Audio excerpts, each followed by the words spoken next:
What is going on today, YouTube? I hope you guys are having another good day.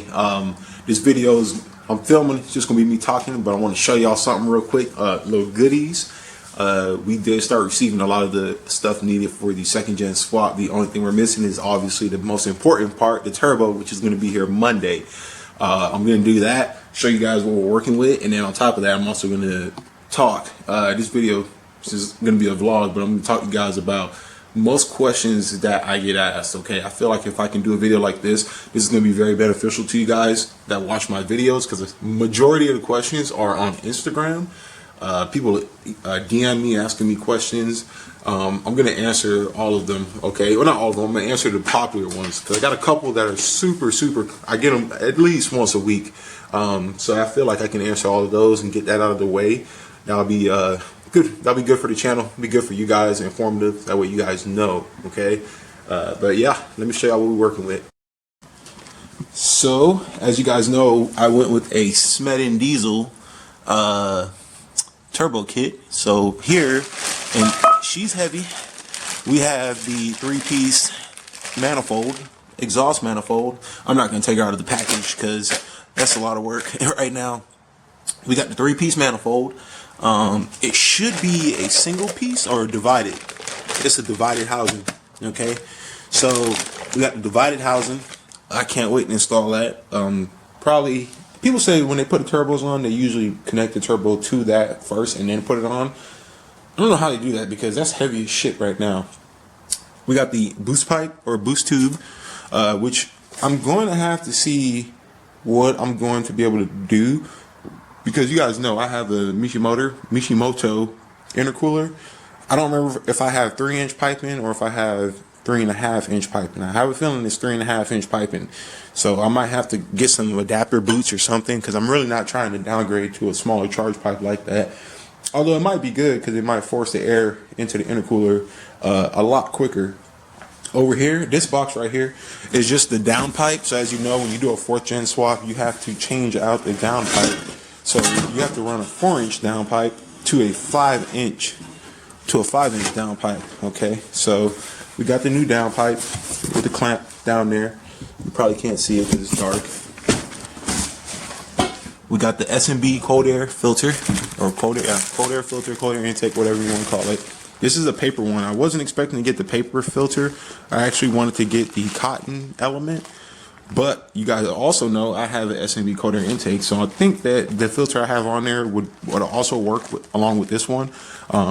It's a washable one, which is good. I don't mind the paper ones. It's just that where I'm at, it's not a dusty climate. My filters don't have to get cleaned every 3 months, so I would really prefer to use the other one. We have some hardware in here. Like, we got our elbow boot. It's super thick too. It's not flimsy or nothing. We got some hose clamps. We got boost tubes or boost hoses right here. Nice and solid. Another one here. Smedin diesel. What? This is going to be the chrome intake. Now this is one thing I really like about this kit, is they don't give you a plastic intake elbow. They give you this is an aluminum one, or chrome, whatever the material is. I'm pretty sure it's aluminum, which is awesome, because that means it's going to be able to keep heat out and be able to transfer the air more efficiently than a plastic one. We have some stainless steel braided lines for the turbo. One's going to be an oil return, one's going to be an oil pressure line. Stainless steel braided, you know, nice fittings, nothing flimsy or cheap looking. So this is all good stuff. I know you guys are all anxious to see the actual turbo, just like I am, but it's due time. There's the box from the Smedin. We still got the AMS oil over here for when we do the oil change. What else we have in here? I feel like we got something else I'm missing. But, oh, I have this from Auxbeam. Be on the lookout for a video install and review of this. Auxbeam sent me out their truck bed LED lights. So these are like 30 bucks. They sent them out to me to do a review on it. So that's also another video to be on the lookout for. That's going to be awesome at nighttime. That way I can like see into the truck bed light. All right. So now I'm going to go ahead and answer all your guys' questions, or not all, but most of the questions when it comes to about the truck. You know, questions I get asked on the channel for the 6.7 and stuff like that. Okay. All right, you guys. So we're in the truck now. It's super windy outside, and it's like 50 degrees. So wind chill plus 50 degrees really makes it feel like 40. But we're gonna start with the questions. Okay. So the number one question I get on the channel for the truck is this, and this goes for 5.9 or 6.7, mainly 6.7 though. Cummins. Hey man, I love your channel. Just checked it out, and I have a 2009 6.7 Cummins, just got it, 100% stock, not deleted, nothing. What should I do first? You know, I get that question asked like probably on a weekly basis, 2 to 3 times a week. And the answer is, and people ask me these questions, and it's subjective, okay? Because every person's ideal with their truck is different. Somebody who has a stock truck might not care for power and all that. They just want something that's going to be reliable. Somebody who might have one and they're like, hey man, what's the first mod I should do to my truck? You know, I'm looking at making this build and stuff, and it's different per person. But number one, the first thing you should do with your truck, if it's deleted or if it's not deleted and you can delete it within your state for race uses only, is delete the truck. Delete the EGR, delete the DPF, okay? Do it, because that is going to extend your truck's life probably 60 to 80% of the life. The amount of soot and garbage that's not going to continue to get recycled into your engine is going to save your truck. It's going to save everything, okay? Your oil changes are going to last longer. Which means your bearings and all that internals on the engine are going to last longer. They're not going to be getting worn out due to soot being farted back into the engine, okay? If you can't delete your truck where you're at, or for race purposes and whatnot, the first mod you should probably look into is probably getting like a cold air intake. I usually recommend cold air intake just because before 4th gens, when they came out with the ram air intake, the intakes on these trucks are not the best. They get the job done for a stock application, but I highly recommend changing out that air filter, getting a cold air intake. SMB or Banks is pretty much the only ones I recommend. AFE is not bad, but I usually recommend SMB or Banks. 2 reasons: that they will not void your warranty. So if you have a warranty on your truck, they won't void it. It's in compliance with it, okay? You know, other than a cold air intake, if you're not trying to spend that much money, you can always do something simple like a rail plug. A rail plug is a $15 job, and that's going to help when it comes to fueling. You're not going to starve your fuel rail whenever you're trying to get more power out of it. Now, if you have a bone stock application and you're not adding more fuel to it with a tuner, you're probably not going to really need it, but it's something good to have because it's going to extend the life of your CP3. It's going to extend the life of your rail line. All right, so that's just something to think about. And I have videos like top 3 Cummins 6.7 Cummins mods you can do, and I do talk about that. On the other side of it, if you're trying to do mods to the truck and stuff, I always tell people, hey man, get a lift pump. Get a lift pump. That is the first thing you need to do, is get a lift pump. You're going to save your CP3, you're going to save your fuel rail, and you're going to save your injectors, okay? Because what happens is with a lift pump, a stock lift pump is limited. It's not going to be able to provide consistent PSI at high fuel demands, okay? So what happens is when you start starving, a CP3 is a high pressure system. When you start starving your injection pump, it's not gonna have the lubrication. What lubricates it is the diesel fuel, okay? Even though it doesn't have much of it in it, it still acts as a lubricant for your injection pump while it's pressurizing that fuel to go to the fuel rail. So you definitely want to make sure a lift pump is probably, if you're trying to spend money, I would do a lift pump before a cold air intake any day, hands down, okay? That's just the nature of the game. Get a lift pump. That's the first thing. And all diesels should have a lift pump on them, honest. After a good aftermarket lift pump. Fast, Air Dog. I have an Air Dog 165 4G. Fast is good. I know Fleece came out with an in-tank one. Those are good too if you're willing to spend that type of money. And even, I want to say BD, but I don't think it's BD. BD may have came out with a lift pump recently. Don't know about theirs yet. Haven't seen really nobody running them yet.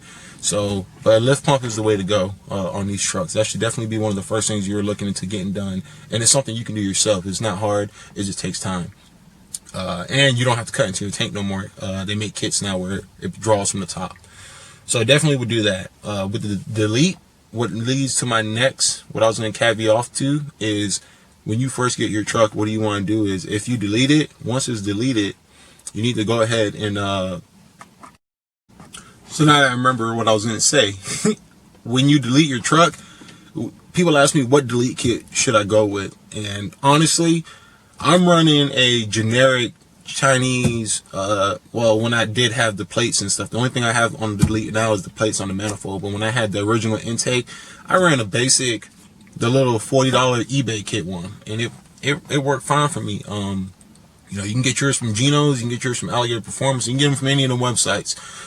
They all work the same. Okay, the biggest thing is when you get them, you want to make sure that the mating surfaces are flat and you have the seal on the inside of it, so that way it seals good with the surface. All right. So when it comes to EGR delete kits, you know, don't go crazy thinking you need to spend $200 on a delete kit because some company says theirs is the best in the world.